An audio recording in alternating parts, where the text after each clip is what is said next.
In the wake of E3, I have decided to be really nervous about what I'm doing. Okay. So,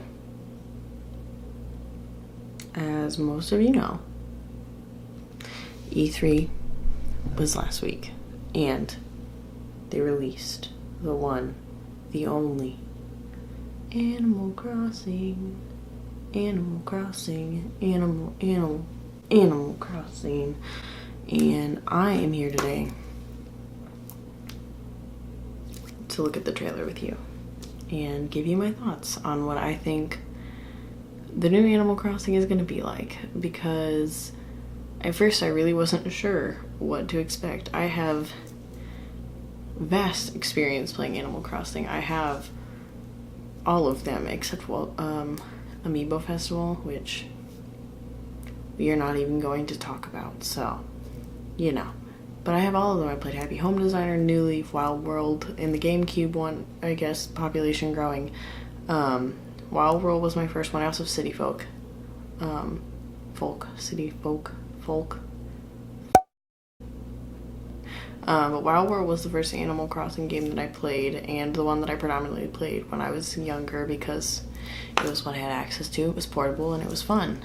And then when I was in high school, I got the GameCube version because I was like, I have to have this. So I found it at a store for like $10 and I was like, sick, I'm taking that.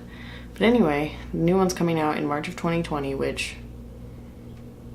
is later than they said it would be, but such is life. Anyway, we are going to go through this today, and I don't have Wi-Fi right now because, as you can see, I just moved, so I'm going to use my phone to watch this, so bear with me as I screen record. I'm going to be pausing it occasionally. Oh, if this doesn't load right now. There we go. Your attention, please. Yeah, so when this opening hit, I was like, I'm not sure what this game is, but I'm pretty sure it's not Animal Crossing. Like, I was at work while E3 was going, so I was like, just like listening to it in headphones. I couldn't actually like watch anything really. But this came on, and then I heard Nook Inc., and I was like, oh, and I stopped everything I was doing.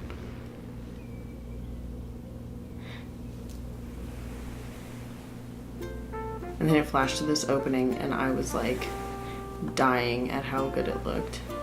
Just like all of the texture on it, like, well, I'll be honest, I guess I wasn't dying about how it looked because I was like kind of skeptical at how different it looks from the ones before. Like, it popped this out and I was like, oh, it definitely doesn't look like New Leaf. It doesn't look like any of the previous games in my opinion, and I was really uncertain how I felt about that.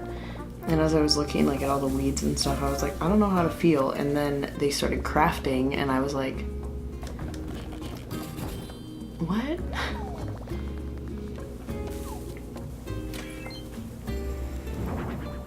It looks kind of cool. Oh, this part. And then they started putting stuff outside and I was like, this is all you ever wanted.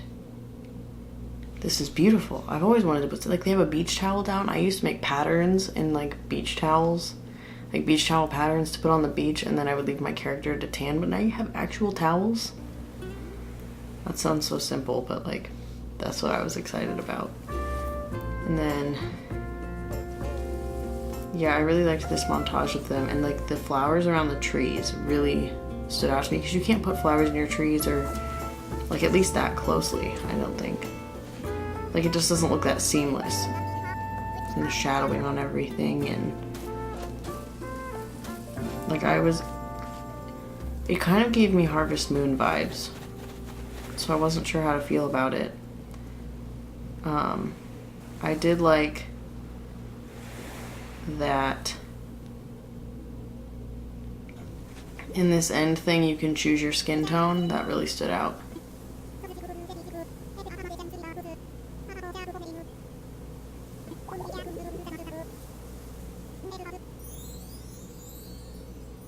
And then Tom Nook back on his BS. Really out here. So that's where I'm going to end that screen recording, and I thought I would be doing more breaking it down, but you know, so when I first saw this trailer, I was really uncertain of how I was going to feel about the game as a whole, just because of how different it looked and how different, like, different things were, like crafting or jumping over the water. Like, actually, that was kind of cool. Never mind, I actually did like that. But just like the texture of it, I wasn't sure how I would feel, and it was giving me vibes that were like more other games rather than Animal Crossing that I've come to know and love. And after they released the gameplay, I was like more sold on it, and that was really helpful. Which, if you haven't seen that, I will link it down below, because it really changed my mind on how I felt about things. Because when I first saw that trailer, I was like, I've been waiting this whole time for this, but what is this? What am I looking at? What am I doing? What is this? So, Animal Crossing is my favorite game. It is my favorite. And so for this to come out and not blow me away right away, I was like, oh no, this is where it ends. But after, I'm not used to having neighbors that are right below me. I've lived in a house for 2 years, so it's weird if you can hear them. I'm sorry, but I think they're fighting. Anyway, Animal Crossing is one of my favorite, well, it is my favorite franchise. Pokemon is second, but just the whole concept of it, I don't know, it just made my whole childhood better. And so to be able to continue it into adulthood is very exciting, and to see that they're actually releasing the Switch one in like the next year, I'm like blown away. Especially, it seems like they're putting a lot of new spins on it and really making it a game that's going to have some longevity, because with the other games you kind of get through them and then there's nothing to do. This one, you are literally starting from nothing, which I really like, because sometimes I was frustrated with the lack of customization that we had in the older games, but now it seems like everything is customizable. Like, if you can think of something to do to it, it can be done. Like putting things outside, and now you can craft stuff, and there are beach towels, and you can make pads. I don't want to tell you how much time I've spent making sure I didn't kick up pads and having to like take the time to re-put them down once I kicked them up. That's gonna be so nice. So this is not the last you'll see of me talking about Animal Crossing, especially when March 2020 rolls around. So until then, bye.